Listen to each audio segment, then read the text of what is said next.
What's going on, everybody? Gamer Arrow here. I am currently in the PTR. This is Tuesday before the final day of the PTR. I am messing around with the Stoneburst Druid. I've only seen like a few people mess around with it because this is one of those builds where just it can do all the damage on your way to the boss, but it's lacking boss damage. So I've been trying to mitigate that by a lot. Um, as much as I can, really. I mean, you could. So what people are doing, they're mainly throwing on Shaco because you can just constantly keep your Cataclysm up, basically at all times. But I've been messing around with the Era Perdition, which I think people aren't using it because they don't really know how it works. But honestly, even though the aspect looks a little weird, it's actually a permanent 60%. As long as it's on, because it's right here. So it's a permanent 60% because when I'm running around with Shaco, when I'm doing damage with the mobs, I see like 1.2 billion, 1.8 billion. But I throw this thing on and I've seen up to 11 billion. So definitely it's definitely there. It's busted. So running the Era Perdition, um, you are gonna need lucky hit chance a little bit because for for you to be able to get as much cooldown reduction on your ultimate as possible, especially considering that you took off the Shaco. Tyrell's Might is going to be on every build this season because you're going to need resistances no matter what, except maybe Necro and Sorcerer, where you're just using intelligence the entire time. Um, I am running Natural Balance because you are definitely going to need as much crit damage as possible, especially when it comes to the bosses. Um, none of my gear is mid max at all. None of them are even, except for the amulet and the Ubers. It's definitely not. They're not greater affix, except the gloves. The gloves are. Um, I would rather have ranks to core skills on this one instead of the shadow resistance and maybe attack speed, but I don't think attack speed is really going to matter as much as you think, since it is a channeling skill and you can just already just spam it to begin with as fast as you want. Um, I'm running I'm running Cyclone Armor because even though they did lower the amount of life and the amount of armor that is required, I'm still noticing I don't know where exactly what health to really sit at because I do still see myself dying in tier 65s.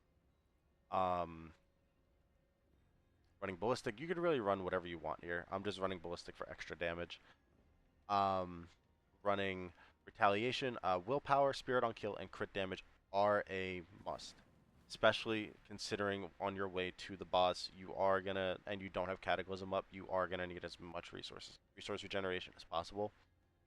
Chance for Stone Burst, and then if you can get a greater affixed weapon, I do prefer the polearm because the vulnerable damage kind of synergizes with um, Earth and Sky Glyph on your Paragon board. We'll get into that later. Um, I would I think you would just run crit damage and chance for Stone Burst. Sorry. Um, those are really the only things that I could really see. I mean, you could maybe run Earth Lucky Hit Chance maybe if you want. It's up to you. But chance for Stone Burst to cast twice is a must. Retaliation, I was experimenting it. I had these two swapped, but I originally had Retaliation on the Amulet. The Amulet, it I was doing the math. You actually get an extra 5%, 5% more multiplicative damage with the way that it is now. Because you were only getting 68% for retaliation on your amulet and 70% here. And then I swapped them, you get 90% and 53%. The first set was 138.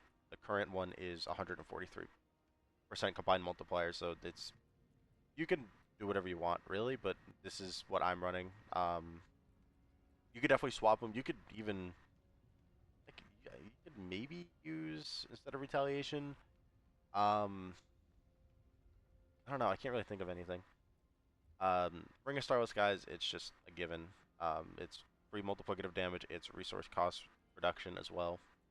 The Mjolnir Ring is definitely one of the best uniques the Druid has.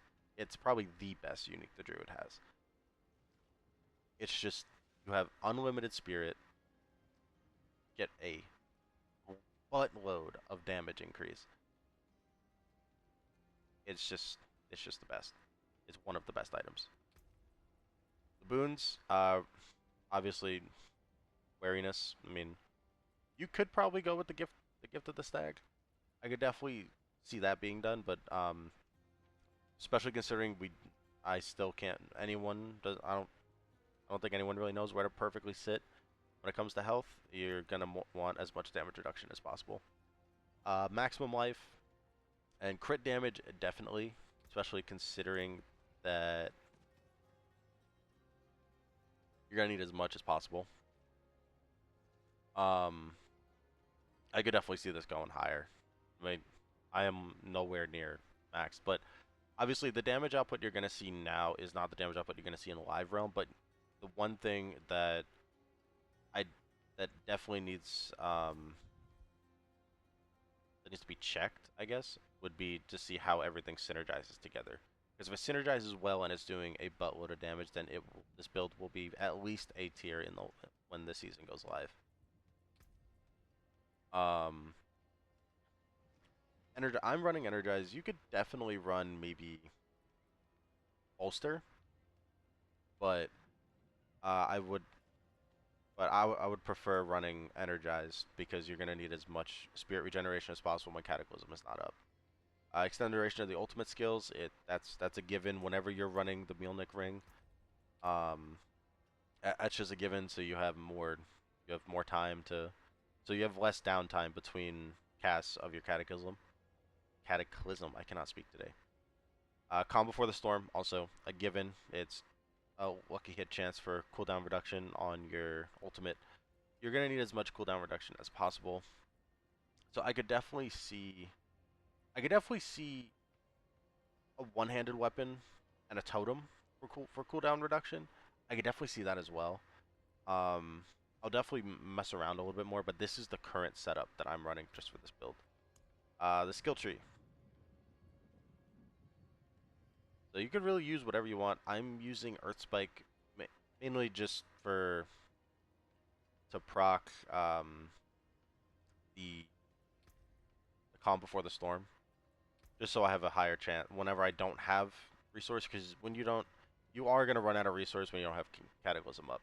It's one of the main issues with this build too. So I'm running Earth Spike just to try to, whenever I'm gaining back my spirit, it is so that I lower the cooldown of my Cataclysm.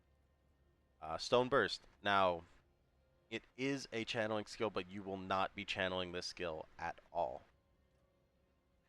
You will be, because of this aspect, it not only increases the damage, but when you cast it above 75 spirit, it's at maximum size already. So the whole reason why it's a channeling skill is because you gotta hold it so it builds up. You don't have to do that when you have that aspect on, so you can just spam this thing, and it literally just looks like a minefield the entire time. Raging Stone Burst. Excuse me. Raging Stone Burst for more damage. Obviously, it's going to cost more spirit, but if you can get this up and running in a perfect world, the spirit cost increase is not going to matter. Wild Impulses, more damage, also more spirit, but maximum spirit, you are going to need as much spirit as possible. You could really take this point and put it anywhere you need it to. I just put it here just because I don't really have anywhere else to put it. Um, Earthen Bulwark, you're going with enhanced and preserving. It's just a given whenever you're running Earthen Bulwark. Cyclone Armor. So I am using more storm skills to keep this up as much as possible, so that I'm always getting that 50% multiplicative crit strike damage, and it's always being reset. You're gonna go with enhanced cyclone armor, and then preserving cyclone armor. So it increases your damage reduction, and because of this aspect, it is now also physical damage. So it's just a permanent 30% damage reduction for everything. Um, Backlash for more damage whenever you cast your Cyclone Armor or your Earthen Bulwark. Ancestral Fortitude, you're going to need resistance as much as possible. Damage, you're going to need as much damage reduction as possible, so Vigilance is also a given. Now, these are two new passives that are absolutely insane. Humanity is 15% multiplicative damage while in human form, which is just absolutely insane. It is great. You can now have more stable human builds. Feral Aptitude, while you're healthy, and while you have above 100% movement speed, which is pretty easy. You literally just need one movement speed affix on anything, and you're above 100. So that is a free 18% multiplicative damage increase, which is absolutely insane. You're going to want as many ranks to Endless Tempest as possible to keep your Cataclysm going so you have less downtime. Um, Endless Tempest is great. Hurricane, obviously for the damage reduction, you're going to go Savage. Also, it is a way to proc Vulnerable when it comes to storm skills, which is great. Safeguard for Fortify, you're going to go with Crushing Earth. You are going with Crushing Earth on your amulet because you are fortified at all times. You're going to need as much damage there as possible. You shouldn't run Nature's Wreath. I just got stuck with it. And I had to roll something off for armor, and I'm like, you know what? I'll just keep it because it's extra damage whenever I get it. I would prefer you run Defiance, or if you can get Humanity on there, run Humanity. Or you have a bunch of different options, really. You could run Defiance, you could run Feral Aptitude, you can run Humanity, Stone Guard if you really wanted to. Catastrophe is a good one, which that is absolutely insane. That you can for another damage multiplier after casting a storm ultimate skill. 3 ranks in Defiance, 3 ranks in Natural Disaster, and 3 ranks in Resonance. You could definitely take one out of here and put it on Circle of Life if you're having health issues. And then, obviously, Catastrophe. Multiplicative damage after casting your Storm skill.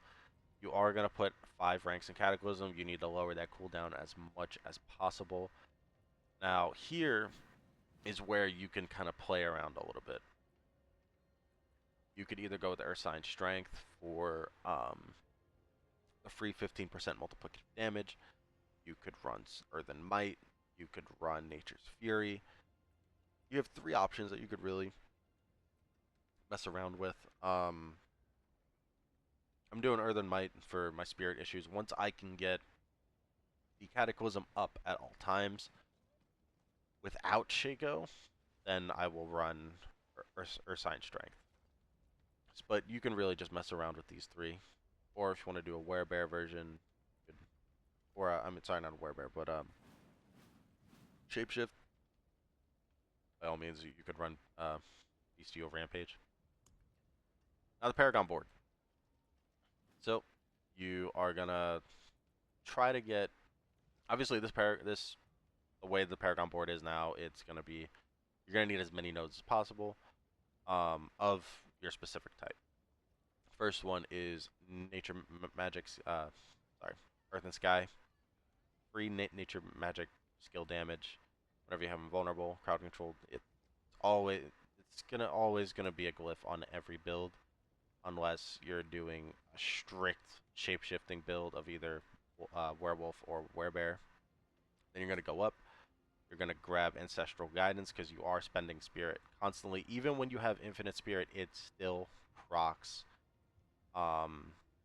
it still procs his spending, so you're still going to get this 30% multiplicative damage increase. And you're going to put Spirit here. You could really put it... I could also see you putting it on this board. The next one, which is Constricting Tendrils, but you really put it wherever you want. You're going to get a buttload of of crit strike damage anyway, no matter where you put it. I mean, you're getting 82% per node, so I mean, it's pretty nuts. Core skill damage, because you are gonna need as much damage as possible, and also you got to reach the dexterity node. Guidance, flat damage, and then you're gonna go over here to the left. You are gonna get the constricting tendrils because the lucky hit chance to immobilize. So I'm still messing around with the rune wards, but as long as you're immobilizing everything, you should be able to reduce the cooldowns of everything. Your bulwark, cataclysm, hurricane, cyclone armor, everything. Um, so you should be able to get those done. Um, I'm still messing around with the runes a little bit, but this is really the best thing I can come up with. If by all means, if you could find something, definitely find something better because this is just not.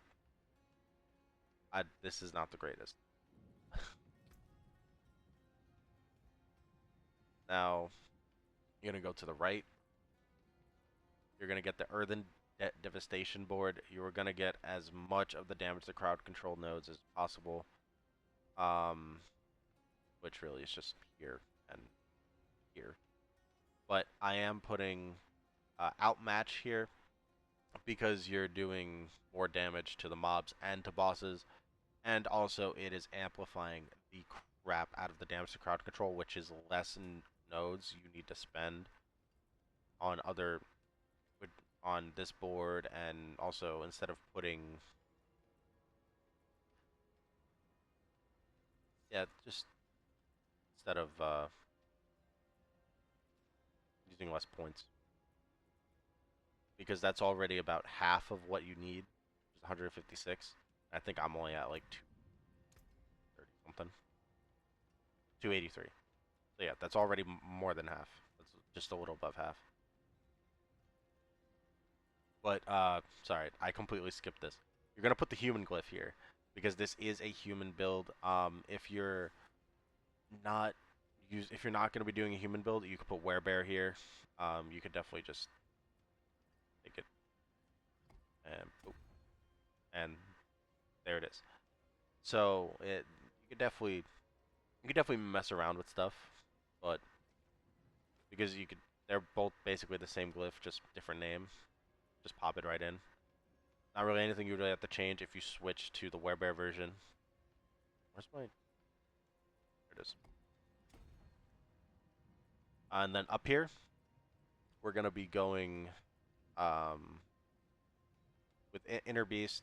Now, this is only here because there's not really any other boards that you could really put in here that would help. Obviously, if you're going with the werebear version, this would not be Inner Beast. This would be this will be the werebear board. Forgot the name of it. And where you get up to 60% multiplicative damage while in werebear form. But here you would just switch out your basic skill for ball or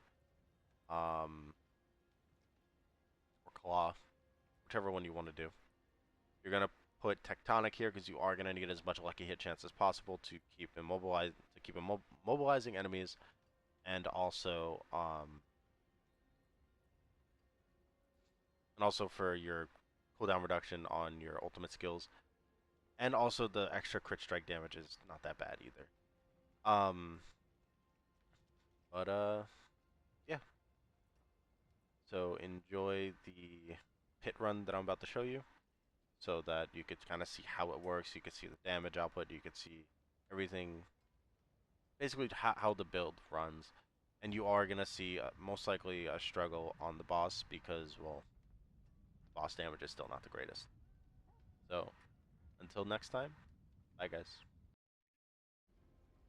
I just wanted to come in and state really quickly that I went over the runes for my pants for the active cooldowns and how, my ritual isn't the greatest, but it's the best one I can come up with. But I didn't go over what's on Tyrion's Might. Tyrion's Might, I am using the Yul and Yam runes. It is I gotta cast a skill with a cooldown, which I have 4 of them, and I gotta do it 10 times. I only gotta do it 2.5 times. Um, use all of them 2.5 times. To get Petrify, you don't really need Petrify as much as you think. It's not used to proc against the mobs. Yes, it helps. Yeah, it does crowd control them a little bit crowd control. Sorry, crowd control them a little bit when it gets a little dicey. But it's usually I usually just have it there so I get amplified damage on the boss. When you will see later on, I did say that the boss damage isn't the greatest, and I just go and nearly shred him in one take. But yeah, so I just wanted to come in and say that really quickly, and yeah, please enjoy the guide.